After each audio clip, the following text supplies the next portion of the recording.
Welcome to the deep dive. Great to be here. We are cracking open your sources on one of the most dynamic periods in world history. AP World History, period 1. Exactly, that CO 1200 to 1450 timeframe. And today our focus is squarely on East Asia.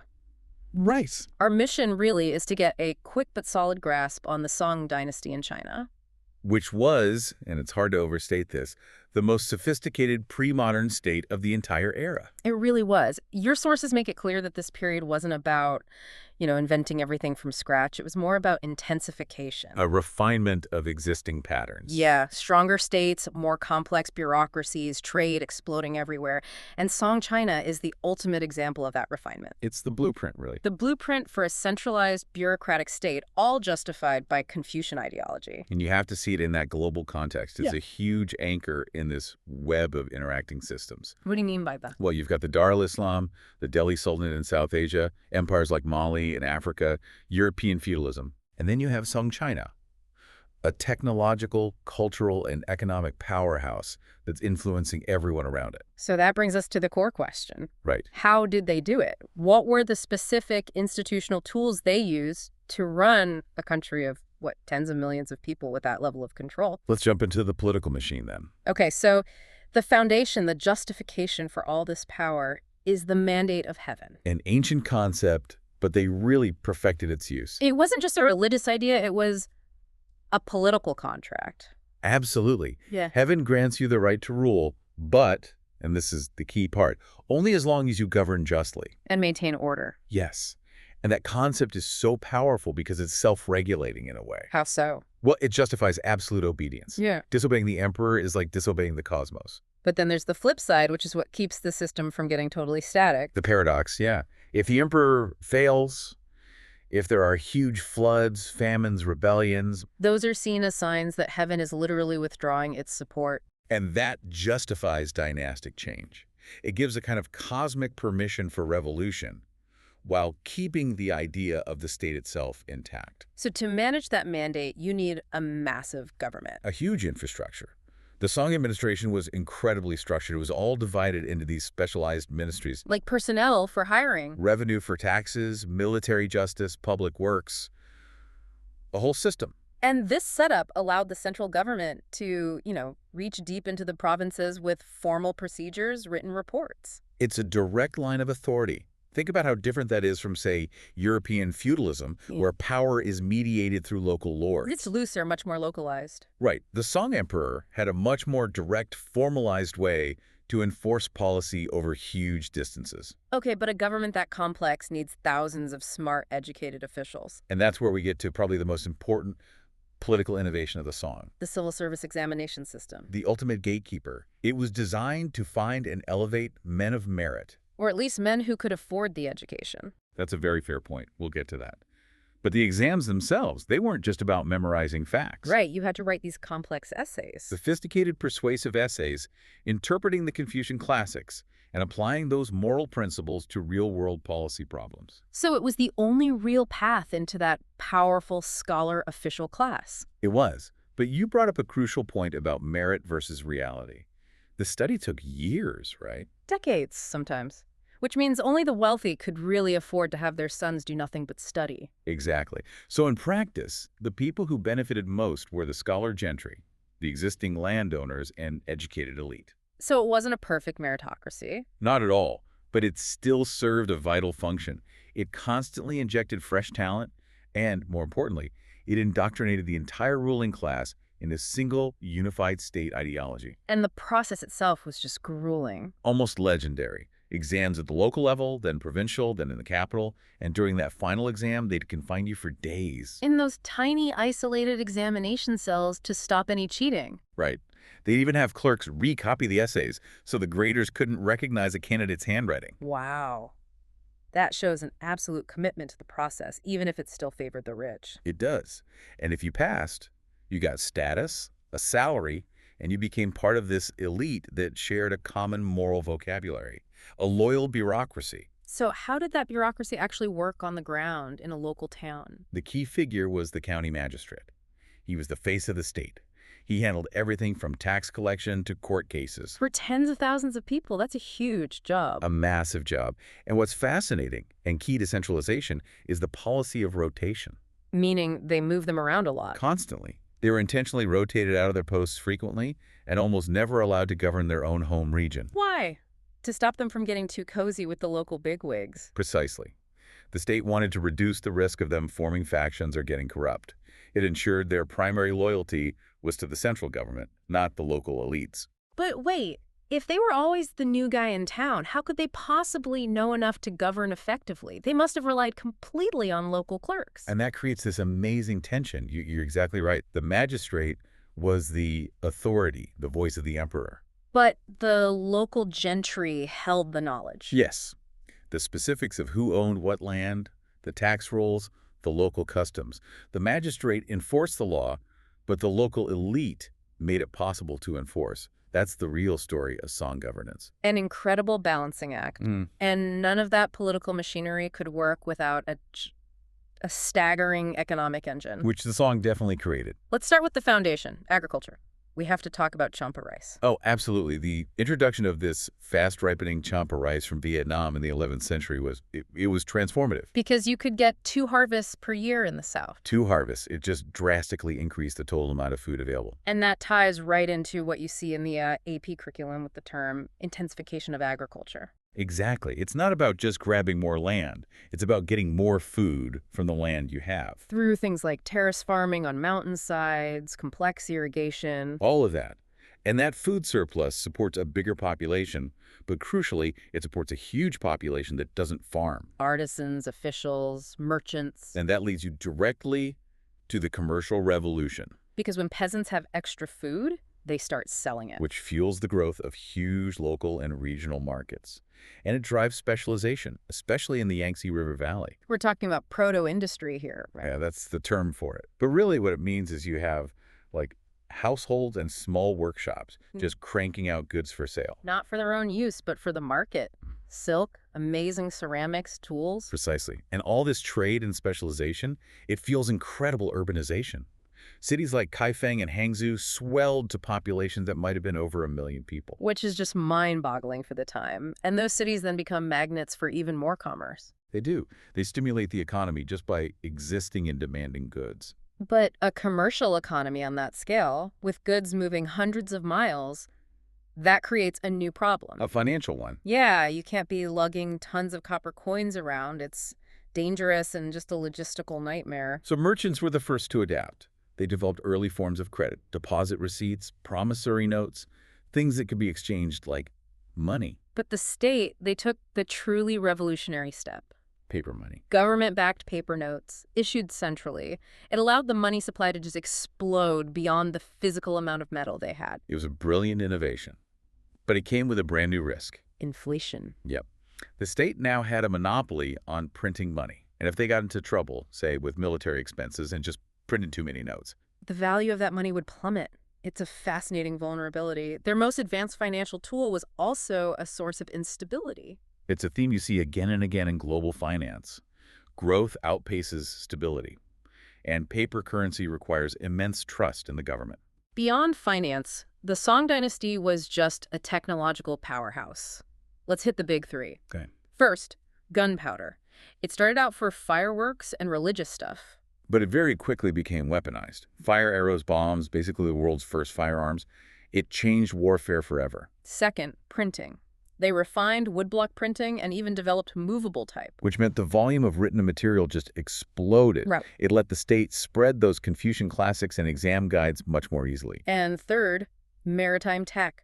Huge innovations. Better ships with multiple masts and rudders for steering. And the big one, the magnetic compass. Which, combined with those ships, really plugged China deep into the Indian Ocean trade network. Okay, so let's shift from the economy to the society it supported. The social hierarchy was really rigid. Very. At the top, below the imperial family, you had the scholar gentry. The landowners and the officials who passed the exams. And the vast majority were the peasantry. And Confucian ideas really valorized them, right? They were seen as the productive, noble foundation of society. Which brings us to the merchants. The great paradox. They're driving the whole commercial revolution, getting incredibly wealthy. But the Confucian scholars looked down on them. They criticized them for chasing profit instead of moral virtue. So they ranked them near the bottom of the social order. It's such a strange contrast, their economic importance versus their low social status. It is. And all of this is built on the family as the core social unit.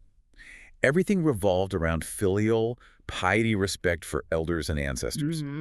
Families would organize into these big clans, pooling resources to educate a promising son for the exams, for instance. And that social structure was reinforced by an increasingly rigid patriarchy. Very much so.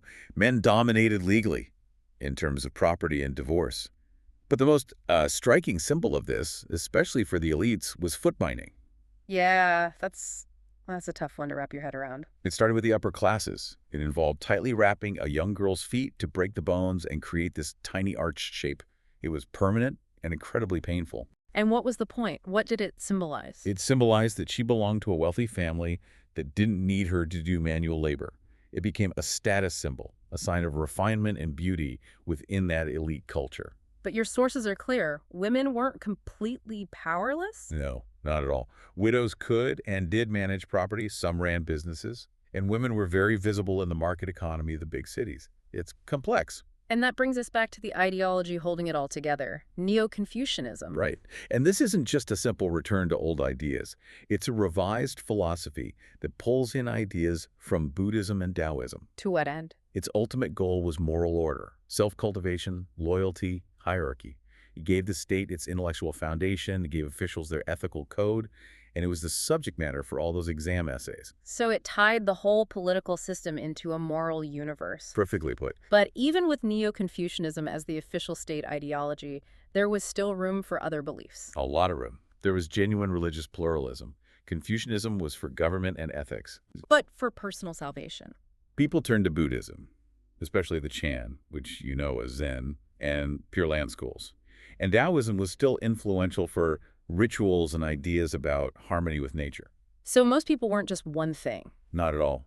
They practiced a blend of all three, depending on what they needed in their lives. Okay, let's widen our lens out from China itself. That powerful Chinese model didn't exist in a vacuum. No, it had a huge ripple effect. So let's look at how its neighbors, Korea, Japan, and Vietnam reacted. They adopted parts of Chinese culture, but fiercely protected their own identities. And that pattern of selective adoption is the key to understanding East Asia in this period. So take Korea, the Goryeo dynasty. They were very eager to adopt Chinese culture. They used Chinese characters, studied the classics, they even set up the civil service exam. But it worked differently there. Very differently. In Korea, the powerful aristocratic families basically monopolized the top government jobs. So elite status stayed hereditary. It wasn't really a meritocracy like it was supposed to be in China. And Buddhism was more important politically. Much more central to the court and to politics than in Song China. Japan is an even bigger contrast politically. A huge contrast. They had borrowed Chinese culture much earlier, writing, Buddhism, all that. But by 1200, the emperor was Just a figurehead.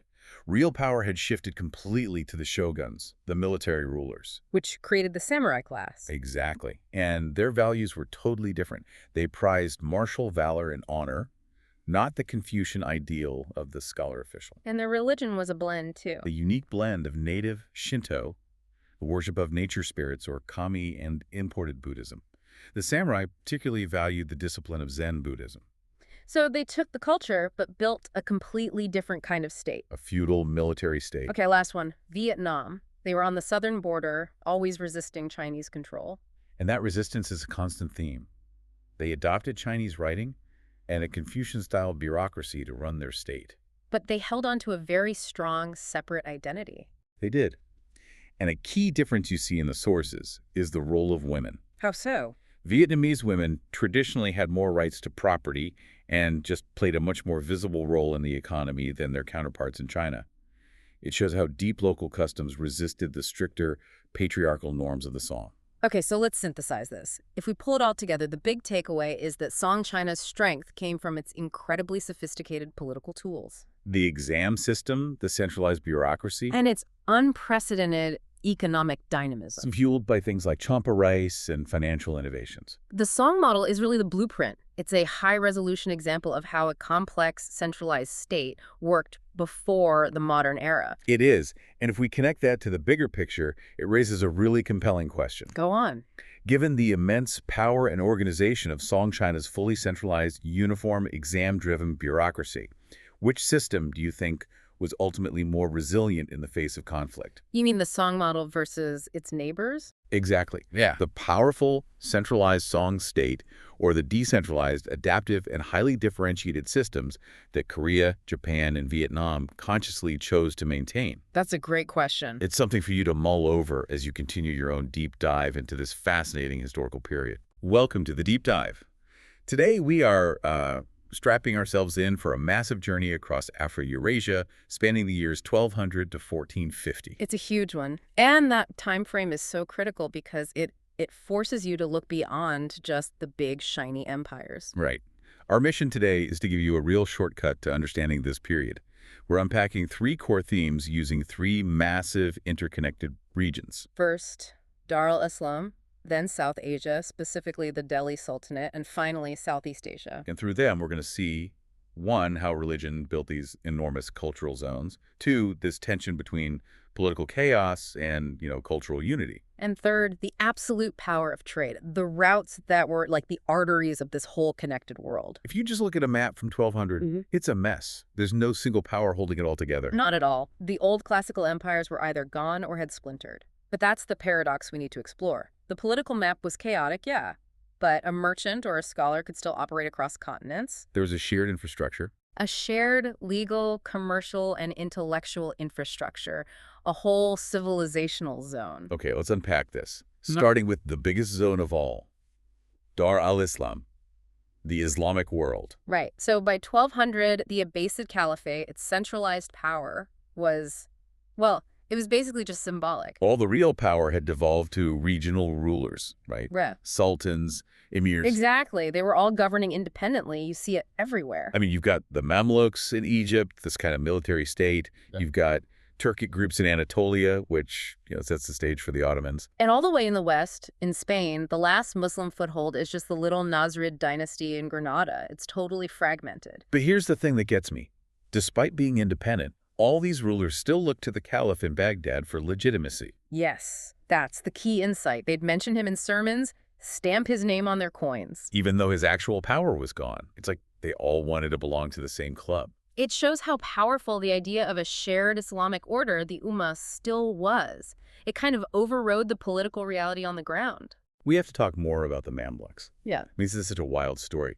A group of military slaves who overthrew their masters and just start their own dynasty. It's one of the most incredible political stories of the era. Kingship was supposed to be about bloodlines, about heredity, but the Mamluks, who were enslaved soldiers, they just flipped the whole system on its head. So slavery in this context wasn't what we might think of. It was almost a path to power.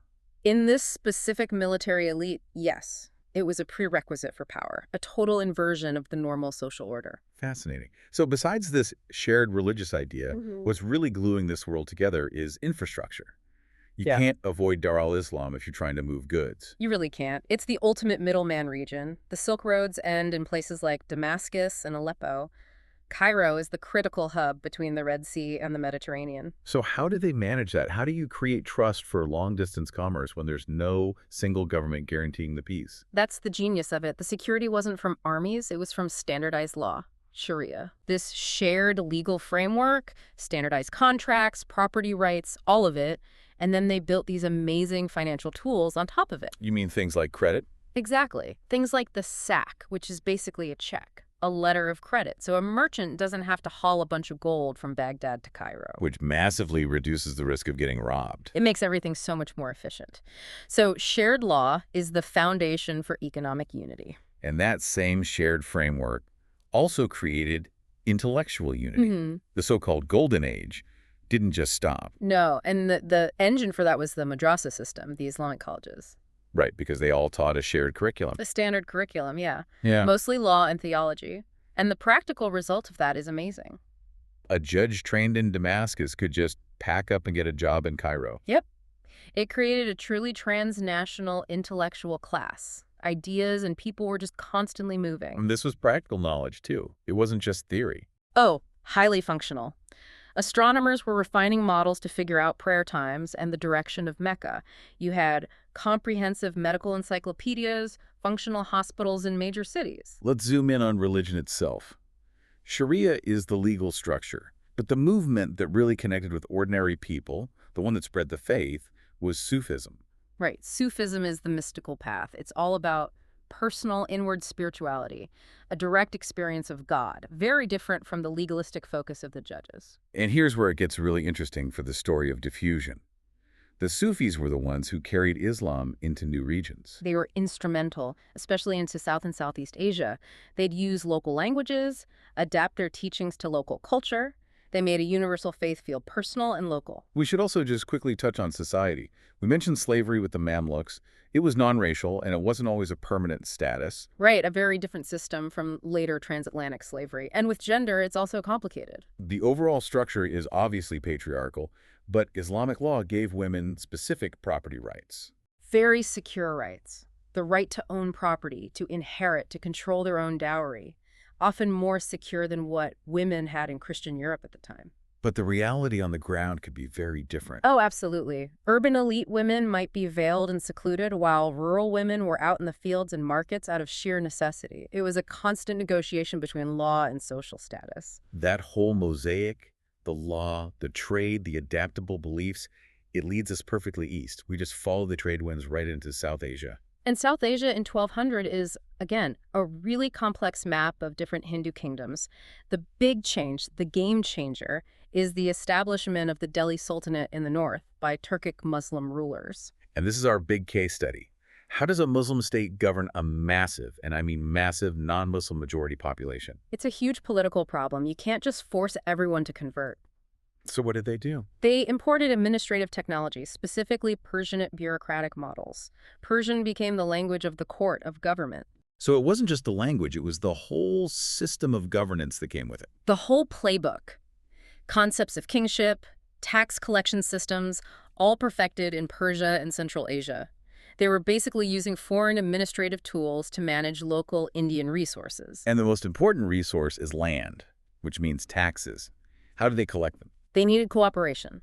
So instead of just kicking out all the local Hindu elites, the Sultanate often worked through them, these local landholders, the zamindars. A partnership of convenience. Exactly. The local guys keep their status, the Sultanate gets its revenue, a very practical solution.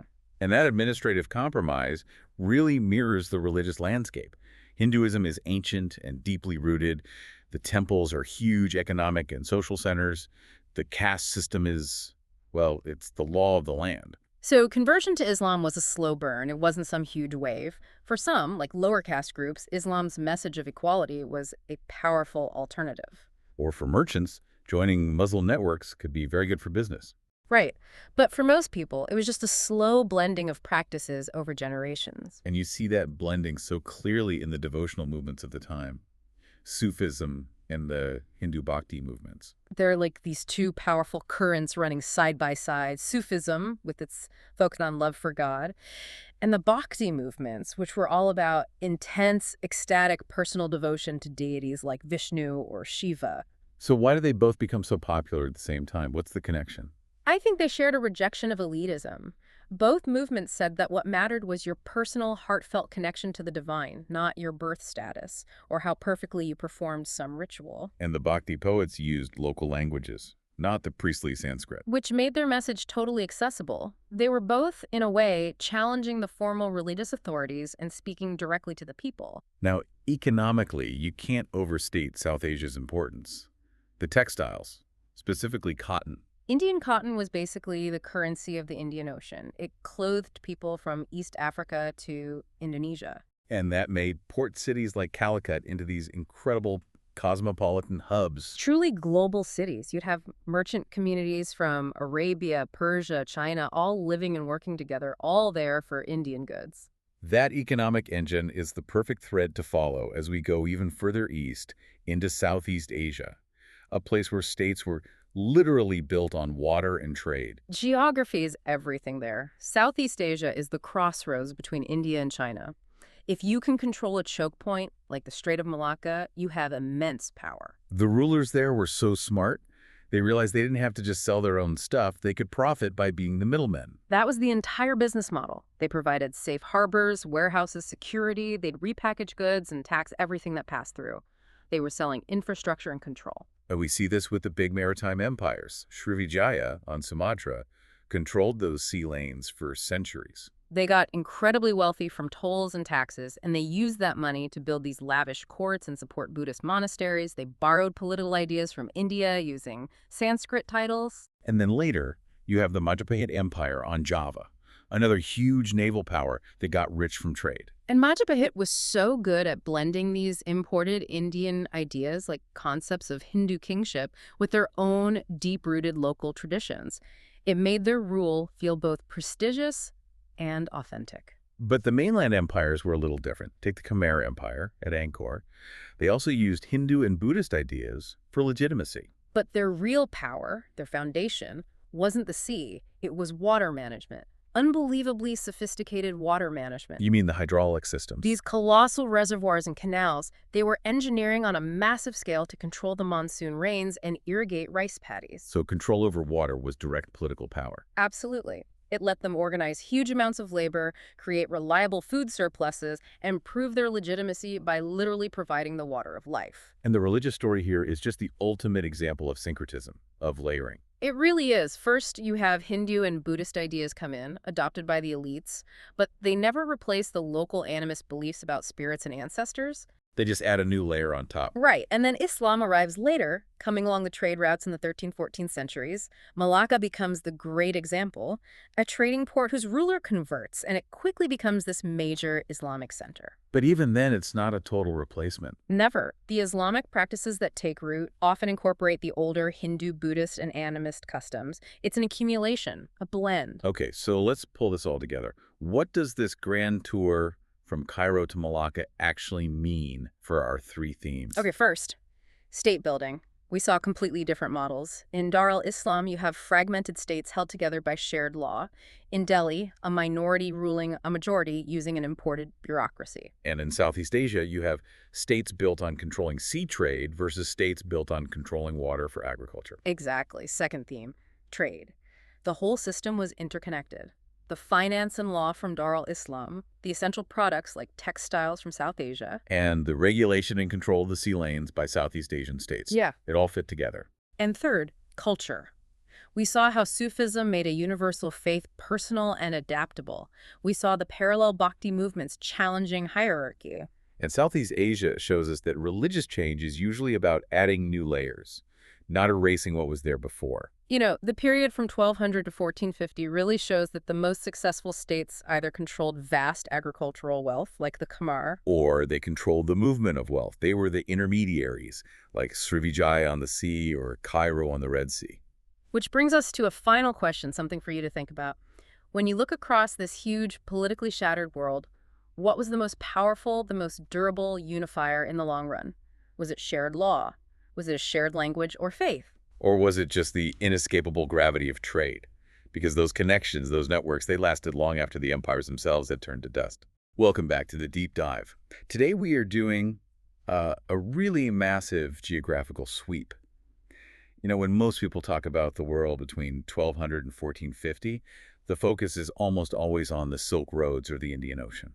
And that makes sense. Those are critical. But if we only look there, we miss these incredibly advanced, complex societies that were popping up everywhere else. So that's our mission today. We're pulling back the curtain on the Americas and Africa to see how people were solving the exact same problems. Exactly. Problems like building states, organizing wealth, justifying power. We'll be looking at, Mississippian mounds, Aztec tribute, the Inca labor system, West African gold. It's all about how different cultures, some totally isolated, came up with these ingenious solutions. Yeah. Okay, so let's start where the development was, well, literally independent. The Americas. Right, the Americas, entirely separate from that whole Afro-Eurasian sphere. First off is North America with the Mississippian culture. This was thriving from about 800 to 1600 in the river valleys of the central and southeastern U.S. And the key here, the absolute foundation, was maize agriculture. Once they had that stable, productive food source from the fertile floodplains, It just allowed for, well, for everything else. For permanence. Yeah. And for big populations to settle down. Exactly. And that stability is what lets you build things. Monuments. We're talking about these enormous earthen mounds that dominated their towns. Building something like that, it's an immediate signal of power, isn't it? Oh, absolutely. It screams organized labor, central planning, a social hierarchy. To really get the scale, we have to talk about Cahokia. We do, near modern St. Louis. At its peak, this wasn't just some village, it was a city. I mean, a real urban center, maybe with tens of thousands of people. Think about that. A thriving city in the middle of the continent, centuries and centuries ago. And the main structure there, Monk's Mound. It's just immense. It's a terraced mound over 30 meters high. And all of that was moved by hand. By hand, in baskets, millions of cubic feet of soil. That tells you everything you need to know about their ability to organize for a massive public work. It wasn't just a political center, though, was it? It was an economic hub. A huge one. I mean, the archaeology is clear. We find copper from the Great Lakes, marine shells all the way from the Gulf Coast. They had their own sophisticated continent-spanning trade network. Okay, so if North America was building up, Mesoamerica was, in a way, building on water.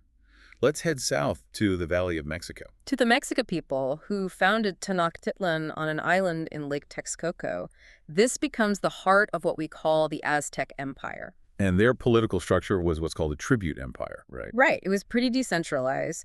They'd conquer a city-state, and often the local ruler would just stay in power, but They had to pay up. they had to pay up.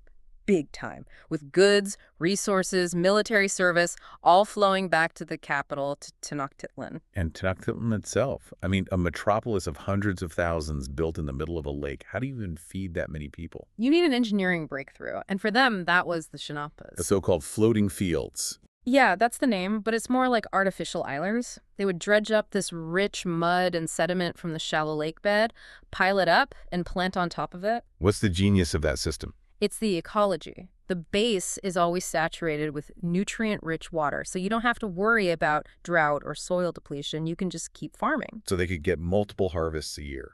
4, sometimes even 7, it was this hyper-efficient food engine that made the whole city possible. And all that wealth supported a very rigid, stratified society. You had the divine ruler, the Tlatoani at the top. And below them, nobles, commoners organized into these communities called Calpulli, and holding it all together was their cosmology. Which brings us to human sacrifice. It does. It was central to their belief system. The idea was that the sun needed a constant supply of blood to keep moving, to keep the universe from ending. So state expansion and warfare were deeply tied into this religious need. And their economy. You can see it in the tribute lists. Just huge amounts of cotton, cacao, jade. But they also had markets. Very active markets, and a specialized merchant class, the Pochneka. And these guys weren't just traders. No, not at all. They were often a sort of intelligence arm of the state. They'd travel to distant lands to trade, but they were also gathering information, assessing the strength of rivals, acting as diplomats, and sometimes as spies. That sounds surprisingly modern. Who better to know what's going on in another territory than the person who travels there for business? It makes perfect sense. Okay, let's shift again. A completely different environment and a completely different solution. We're going to the Andes. Home of the Inca Empire, or Tawantinsuyu. And this place just seems geographically impossible for an empire. Mountains, deserts, coasts, the logistics are mind-boggling. They really are, and their solution was part political, part practical. Politically, the ruler, Dasapa Inca, claimed direct descent from the sun god, Inti. That helps. It does. But practically, they had to engineer the environment itself. We're talking about terrace farming. On a monumental scale, miles and miles of stone retaining walls built into steep mountainsides. It controlled erosion, captured water, and let them grow everything from potatoes to maize to quinoa. But the real game changer for the Inca, the thing that set them apart from the Aztec, was how they managed labor. The Mita system. Yes. This is where you see this intense state centralization. The Mita was mandatory public service. It wasn't a tax paid in goods, like with the Aztecs. It was a tax paid in time. So communities would owe the state a certain amount of labor. Exactly. For building roads, for farming state lands, for serving in the military. But what did the people get in return? What made the system work? Reciprocity. The state maintained these massive storehouses full of food and textiles. If your community suffered a drought or a flood, the state would open the storehouses and redistribute supplies. It was a giant social safety net. It was insurance. To run an economy like that without markets, you'd need incredible logistics and record keeping. They had the famous Inca road system with way stations and relay runners. The chasquis, yeah, for rapid communication. But how do you track all of it? The people, the supplies, the labor quotas, they didn't have a writing system. The Kipu. The klipu, one of the most fascinating administrative tools in history. These intricate bundles of knotted, colored cords. They weren't just memory aids, they were complex numerical records. I just try to wrap your head around that. Okay. They ran the largest empire in the Americas, a centralized, non-market economy, and they managed it all with knotted strings. It's just astounding. It really is. Okay, let's leave the Americas now and cross the Atlantic to Africa, where the story isn't one of isolation, but of deep, deep connection to global trade. Starting in West Africa, where empires like Mali were literally built on commerce, their power came from controlling and taxing the trans-Saharan trade route. And the engine of that trade was pretty simple, right? Gold going north from the forests. And salt, which was incredibly valuable, coming south from the desert on these massive camel caravans. If you controlled that flow, you were fantastically wealthy. Which brings us to maybe the ultimate example of that wealth, Mansa Musa. The Malian ruler from the early 14th century. His pilgrimage to Mecca, his Hajj, is it's the stuff of legend. Tell us about the scale of it. It wasn't just him hopping on a camel. Not even close. He traveled with an entourage of thousands, servants, soldiers, officials, and reportedly just unbelievable amounts of gold. And he wasn't shy about spending it. And this is the key insight, right? He spent so much gold in places like Cairo that he actually caused inflation. He temporarily depressed the value of gold in the entire Mediterranean market for years. Just think about that. An inland West African empire had so much wealth that its ruler could disrupt the global economy hundreds of miles away just by being generous. That's a world player. And when he returned, he brought back scholars and architects, turning cities like Timbuktu into these major centers of Islamic learning with huge libraries and universities. Now, if we move over to East Africa along the Swahili coast, we see a completely different trade network. Right. This is all about the Indian Ocean. City-states like Killa, Mombasa, Sofala, they got rich by being the middlemen. They were exporting African goods, gold, ivory, skins. And importing luxury goods from all over Arabia, Persia, India. And the evidence for this connection is just undeniable. It is. I mean, archaeologists there dig up mounds of Chinese porcelain. That's not just a sign of trade. It's a sign of continuous, reliable, long-distance trade all the way to East Asia. And all that interaction created this unique, syncretic Swahili culture. The language itself is a mix of local Bantu and Arabic, and Islam became the dominant religion of the elites, which you can see in their beautiful coral stone mosques. Okay, and one last stop in Africa, inland is. Flourishing from the 11th to the 15th centuries. It wasn't on the coast, but it controlled the flow of gold from the interior to the coastal cities. And the site itself is just famous for its architecture, the great enclosure and the hill complex. And what's so remarkable about the construction? It's the fact that these massive, thick stone walls were built entirely without mortar, just perfectly fitted dry stone blocks. To mobilize the kind of specialized labor needed for that shows a huge degree of political authority and centralization. So we've seen these incredibly varied approaches to building states and managing wealth. Let's try to pull it all together. I think the most direct comparison is putting the Aztec and the Inca side by side. They're both built massive empires, both used religion and monumental works to show their power. Exactly, but their economic operating systems were, well, they were polar opposites. The Aztec model was tribute in goods, right? But they also had a huge commercial sector. A huge one. Bustling markets, the Pochteca merchant class. Commerce was vital. Whereas the Inca? The Inca basically designed markets out of their system. It was all state-directed. The state organized production, stored everything, and then redistributed it through the Mita labor system. It was control versus commerce. And when we look across all these examples, from Cahokia's mounds to Zimbabwe's walls, we start to see these patterns, these universal truths of power. You do. Rulers everywhere prove their power by mobilizing labor for big, impressive projects. And they justify that power through religion. Every single time. The Sapa Inca being descended from the sun god, the Aztec sacrifices keeping the cosmos running, Mansa Musa's pious Hajj. Religion was the glue that held these diverse populations together under one authority. This has really shown us, I think, the sheer ingenuity at play across the world in this period. These weren't isolated, lagging regions. They were centers of innovation. Which leads to a final thought, a sort of provocative question for you to Right. consider. The Inca state. It might be history's most successful, purely centralized, non-market economy. Everything was controlled by the state, managed by those quipu courts. A complete command economy. Exactly. So here's the question. How might a system like that, built entirely on state control and redistribution, fare in the long run when it finally comes up against an external force that operates on a totally different principle, on market exchange, private profit, and aggressive commerce? A fascinating question about which system is ultimately more resilient. Thank you for joining us on this deep dive. We hope this inspires you to keep exploring these foundational and complex regions. We'll see you next time. Welcome to the Deep Dive. Today we're embarking on a really fascinating journey into the period between about 1200 and 1450, and we're focusing entirely on Europe. Now, when most people think of European history, they sort of jump straight to the age of exploration, right? Global dominance. But our mission today is to hit the rewind button. We want to look at Europe before that point. This is a region that's, still struggling to find its footing after the fall of the Western Roman Empire.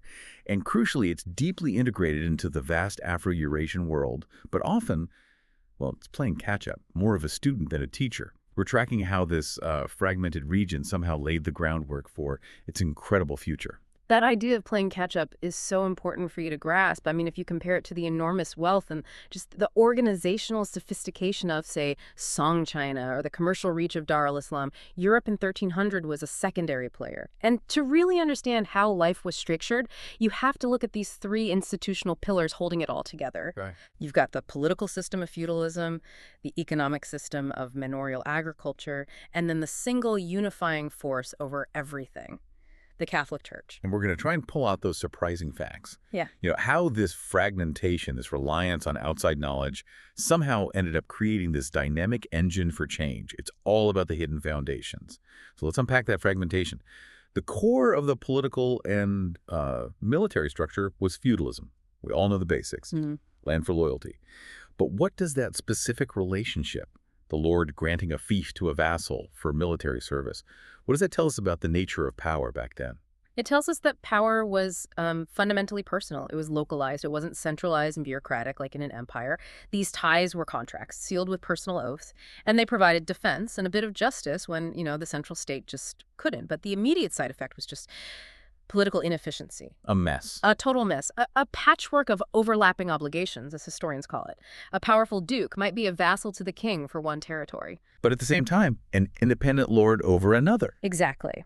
So while the king is theoretically at the top of the pyramid, his actual control, it rarely went beyond his own personal lands. Local lords had their own courts, their own armies in their castles. That lack of a unified, centrally taxed military, it must have made them strategically fragile compared to other world powers. Incredibly fragile. And that political system, it needed an economic base. Which brings us to manorialism. Right, the manor, the agricultural estate, a self-sufficient little world with the lord's land, the domain, and then the plots worked by most of the people, the serfs. Now, with serfdom, we always hear the disclaimer that serfs weren't slaves. But to our modern ears, their lives sound so restrictive. What's the key historical nuance we need to get there? The distinction is absolutely vital. Yes, serfs were bound to the land, legally tied to it. They couldn't leave without the lord's permission, and they owed him labor, rent, fees for using the mill, the oven, everything. But, and this is the key, they were not chattel. They couldn't be bought and sold individually, away from their families and the land. They had hereditary rights to their plots of land. So it's a system designed to keep labor fixed in place, a stable, conservative social order. Precisely. And if you contrast that with, say, the commercialized economy of Song China, with its cities and complex manufacturing, you see why Europe was economically in a different league. Trade existed, sure, but the foundation was this very restrictive local agriculture. So you have this political glue of fragmentation, feudalism, held up by the economic glue of manorialism. And yet, somehow, we do start to see this slow, painful grind towards centralization in a few places. How did some kings start to chip away at the power of their vassals? Let's maybe start with England. Here, the process seems defined by negotiation, by constraint, really. It was. The English monarchy was pretty strong, but Even they were forced to concede power with the Magna Carta in 1215. This isn't just a dusty document, is it? Not at all. It's this landmark moment where the nobles basically forced the king to admit he wasn't above the law. And that had huge consequences. Oh, fundamental ones. The requirement that the king had to consult the great lords on taxes led directly to institutions like parliament. It created a political habit. The king couldn't just command revenue, he had to. Negotiate for it. He had to negotiate. And that shared accountability, forced on him by his own nobles, ended up being essential for building the state later on. Okay, so contrast that with France. How did the Capetian kings manage their expansion? The French approach was more like a slow, administrative creep. They didn't have a single Magna Carta moment. Instead, the Capetian kings just gradually extended royal authority by appointing their own paid officials, the bailies and seneschals. And these guys were loyal to the crown, not to the local lords. Exactly. They administered justice and collected taxes for the king, slowly but surely pulling power back to the center. And then something happened that really sped things up. Right. The 100 Years' War. Fighting that massive conflict meant they needed a standing army. And a standing army meant they needed reliable nationwide taxation. The existential threat from England forced the French crown to consolidate its power, dramatically and permanently. Necessity driving centralization. It's a classic case. And we also have the Iberian Peninsula, which has its own unique story. The Reconquista, the expansion of Christian kingdoms southward. How did that military culture shape what was to come? The Reconquista was centuries of militarized settlement. It laid the foundation for overseas exploration, not just by fostering this culture of constant warfare against non-Christians. But it built the infrastructure for it. It did. It created a state apparatus that was used to financing, supplying, and managing these long-distance expeditions and settling new lands. That whole logistical skill set was directly transferable to overseas voyages later. Okay, so now for the big counterexample. Yeah. The Holy Roman Empire in Central Europe. Grandest title, but a total failure at centralizing. Why did it get stuck? It's the perfect illustration of fragmented power winning out. The emperor of the HRE was elected. By a small group of powerful princes. 7 of them, yes. And their main goal was always to make sure the emperor stayed weak, so he couldn't create a dynasty and swallow up their own lands. They would deliberately pick weak candidates or force them to make huge concessions for their vote. The result was just political stagnation. A loose confederation that never truly unified. So we have all this fragmentation and slow state building going on. But the one thing connecting all these weak emerging states was the most powerful trans-regional institution of them all. The Catholic Church. An institution where the Pope claimed authority over all Western Christians. They collected mandatory taxes, the tithes, owned enormous amounts of land, and even had their own legal system, canon law. Their political influence was just monumental. Think about it. They basically had a monopoly on literacy. Most scribes, administrators, advisors to kings, they were all clergy. Which must have led to some serious tension. Oh, huge conflicts. The classic one is the investiture controversy, this long, bitter fight between popes and emperors over who had the right to appoint bishops. So a fight over spiritual versus secular authority. Exactly. It shows the church wasn't just a religious body. It was a competing political state that operated across all borders. In many ways, it was the only source of consistent order and high culture in a very fractured world. All right, let's shift gears a bit to intellectual life. This reliance on the church for literacy, it must have helped foster formal learning. We see the rise of the great universities Bologna, Paris, Oxford, and the intellectual engine driving this new era was scholasticism. People like Thomas Aquinas trying to reconcile faith with reason, using logic to interpret religious truth. And what's so fascinating is the sheer audacity of what they were trying to do. Aquinas, in particular, was trying to square Christian theology with the newly rediscovered works of ancient Greek philosophy, especially Aristotle. Which had been preserved by Islamic scholars. Preserved, translated, and commented on for centuries by Islamic scholars. And Aristotle's ideas were challenging. He imagined an eternal universe driven by a prime mover, which is hard to reconcile with the Christian idea of a creation event and a personal God. So scholasticism wasn't just some internal European debate. Not at all. It was a direct result of this massive knowledge transfer from the Islamic world and the Byzantine Empire. European scholars were wrestling with Greek thought that had been filtered through Arabic commentary. The foundations of European reasoning were truly Afro-Eurasian. And while the scholars were debating Aristotle, the economy on the ground is actually expanding before the big crisis hit. Things like the three-field system for crop rotation, the heavy plow. Small changes, but they led to bigger yields. And bigger yields led to population growth. And that surplus population starts moving into towns and cities. Florence, London, Bruges, and you get the rise of the guilds regulating trades from weaving to baking. Right, and this creates a whole new social class. The townspeople, the burghers, they don't fit into that old feudal model of nobles and serfs. Europe was kind of ready to burst out of the old manorial system. It was. But it took a catastrophic global event to really break the chains. The Black Death. In the mid-14th century, between 1347 and 1351, and again, this was a result of global integration. The plague arrived along those trade routes from Central Asia. It's just so counterintuitive. One of the greatest tragedies in history, killing, what, a third or more of the population? At least. And that ultimately leads to more freedom and better wages for the survivors. How does that work? It's a brutal demonstration of supply and demand. The catastrophic loss of life meant labor became incredibly scarce and therefore incredibly valuable. The surviving peasants suddenly had leverage. They had real leverage. They could demand higher wages, better terms. They could push to pay rent instead of owing labor. Now, the lords and governments often resisted this, which led to revolts, but the pressure was undeniable. It just accelerated the breakdown of traditional serfdom in Western Europe. It hit the manorial system right at its core. So that shift in labor dynamics is the real economic legacy of the Black Death. Okay, so let's try to synthesize all of this. What was Europe's position in the global context by, say, 1450? Well, we've established it wasn't the world's manufacturing center. It exported some things, like wool from England and Flanders, but it was mainly an importer of high-value goods. Spices, silk, gems, technologies, all flowing in from Asia. The real commercial sophistication was concentrated in the merchant hubs, primarily the Italian city-states, Venice and Genoa. They weren't making the goods, but they were the crucial middlemen for all Mediterranean trade. And to manage that trade, they developed some advanced financial tools. They did. They pioneered or really adapted things like bills of exchange and letters of credit.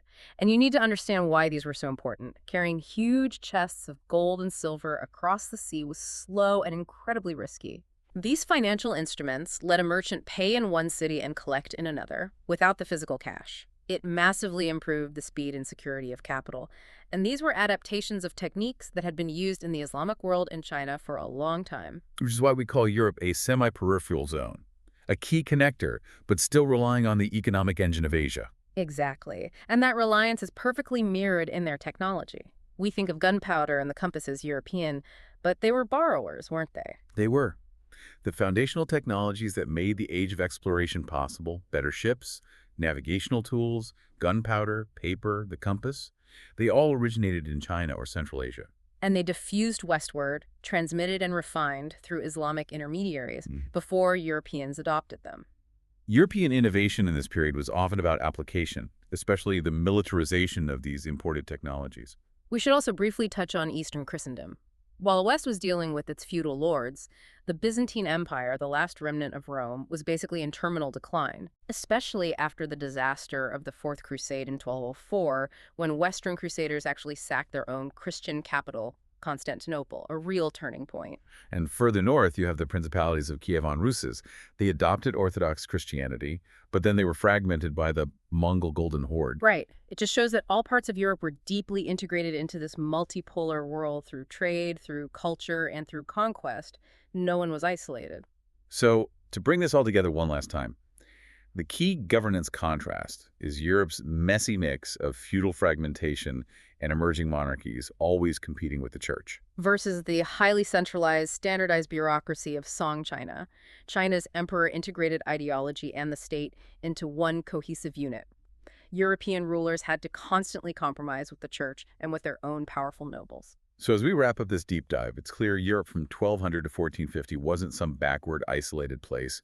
It was a region of slow, adaptive change, plugged into global knowledge streams. The foundations were absolutely critical. You had the emergence of real estate structures in France and England, the sophisticated commercial practices from the Italian cities, and this constant absorption of foreign knowledge fueling the universities. The central lesson, then, is that Europe was this dynamic recipient. It took external knowledge and tech from Aristotle to gunpowder and adapted it all within his own unique, fragmented institutional framework. And these slow internal changes were setting the stage for the dramatic outward expansion that was about to follow. The stage is set.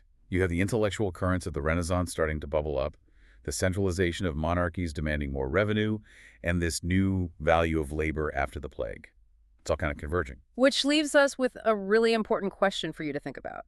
If the Black Death hadn't swept through, if it hadn't completely undermined that old manorial system and made labor so scarce and valuable, would the foundations for Europe's shift to a global commercial economy have taken centuries longer to achieve? Just consider the role that a biological catastrophe can play in forcing social and economic change. Okay, let's unpack this.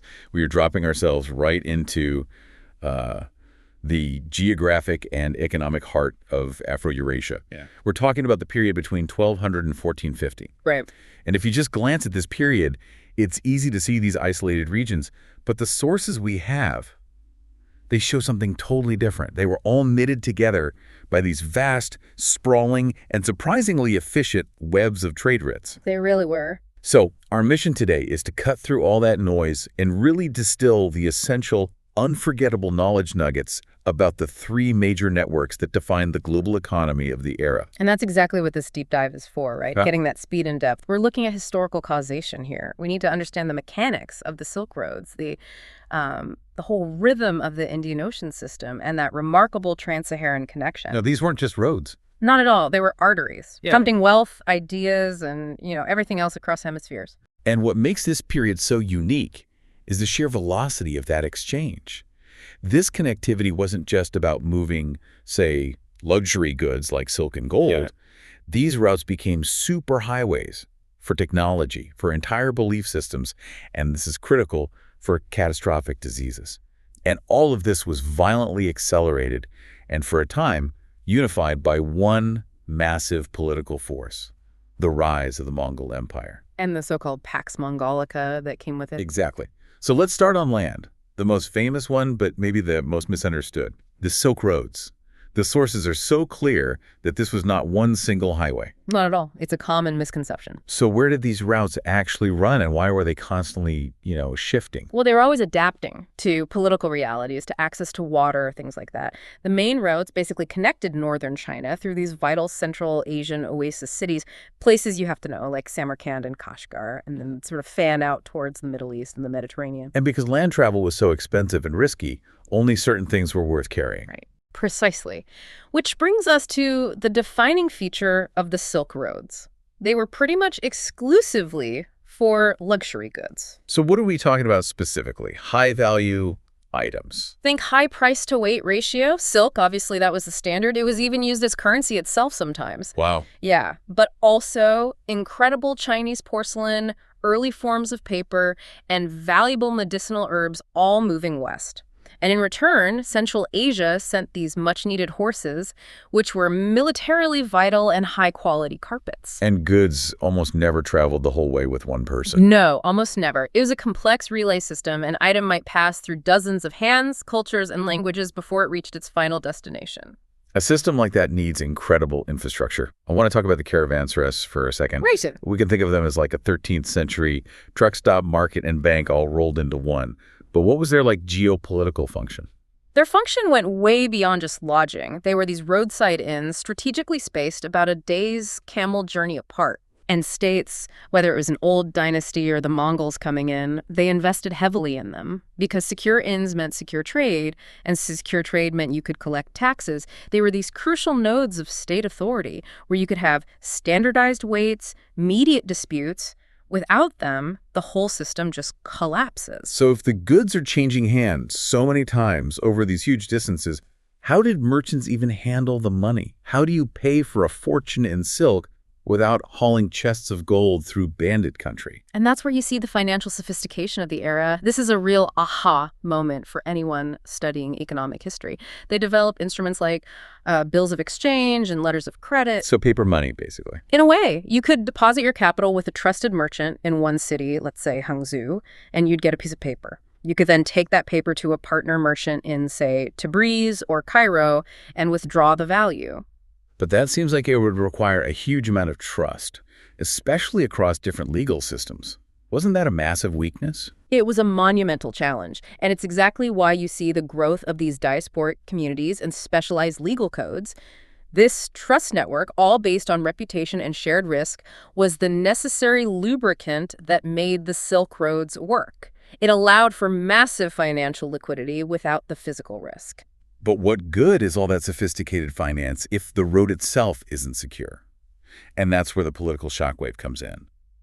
Let's shift to the force that temporarily supercharged these routes. Yeah. The Mongols. Right. The sources show this shockwave starting out on the steppes. You have these nomadic pastoralists, and their military advantage really came down to two things. First, incredible horsemanship. I mean, they practically lived on horseback. And the second?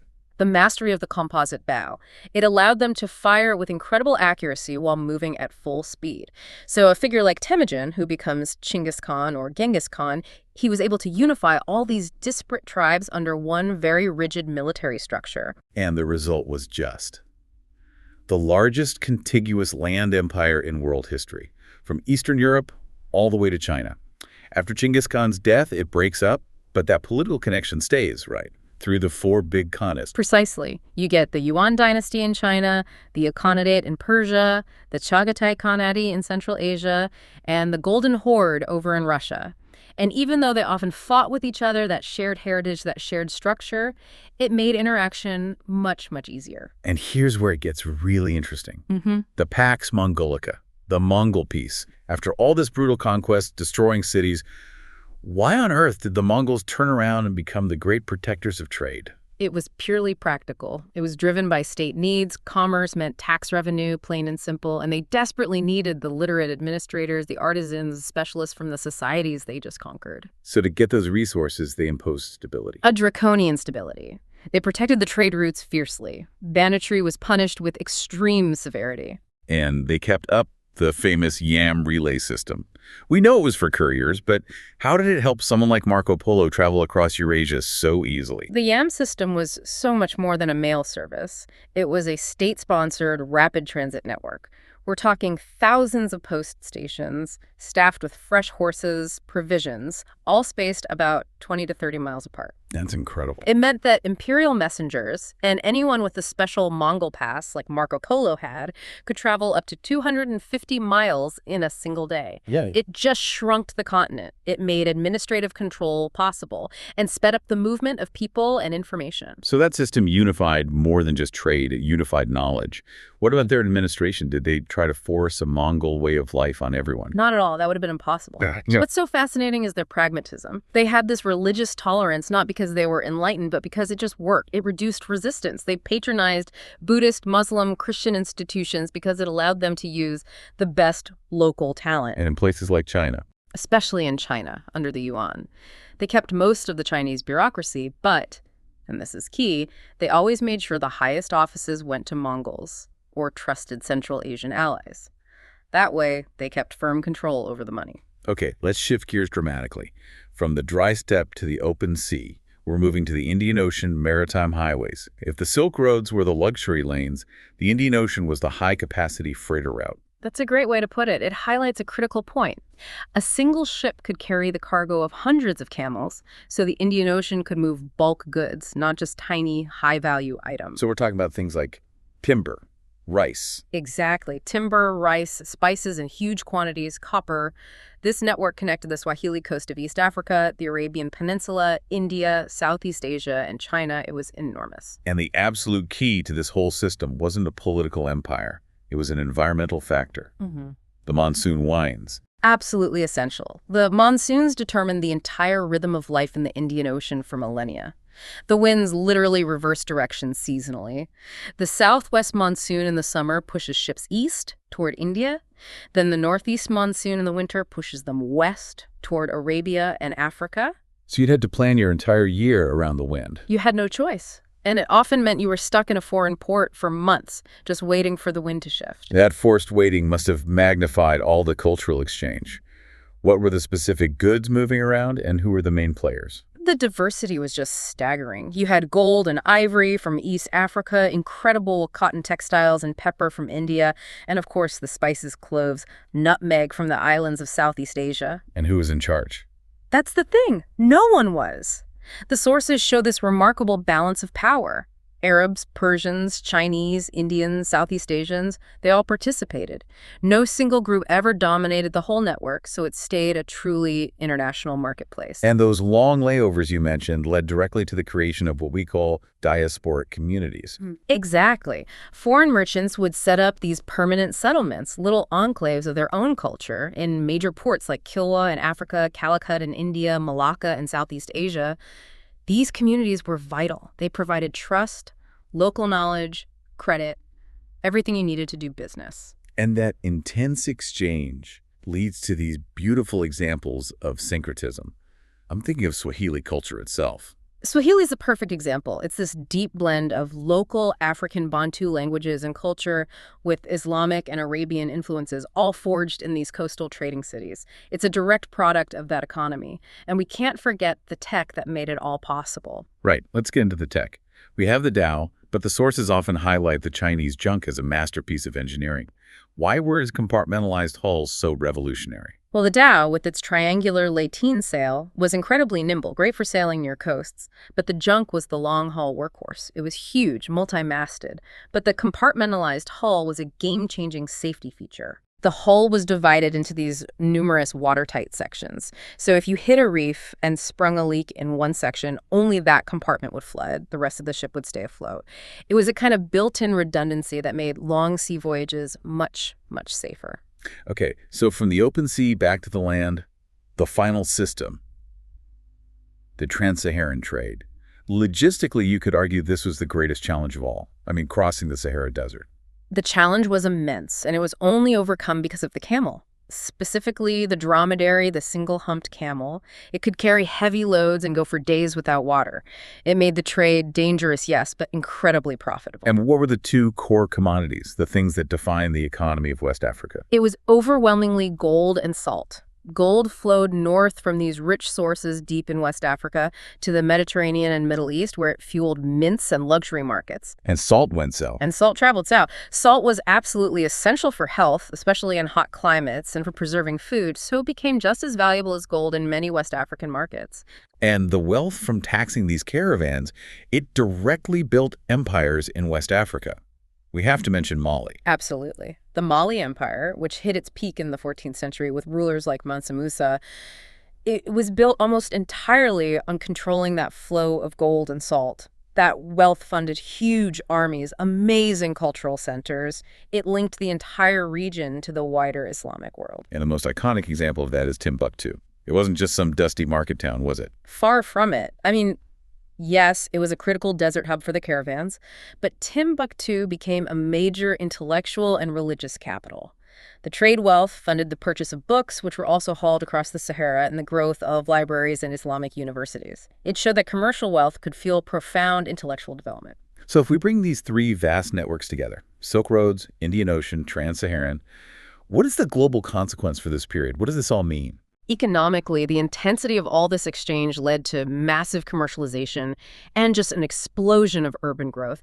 You see these huge commercial hubs thrive: Hangzhou in China, Samarkand in Central Asia, Cairo, Venice, Kilwa, Malacca. They became magnets for the world's wealth. And on the knowledge front, you said the Mongols acted as a kind of distribution network for technology. They absolutely did. Their routes made the spread of technology so much faster.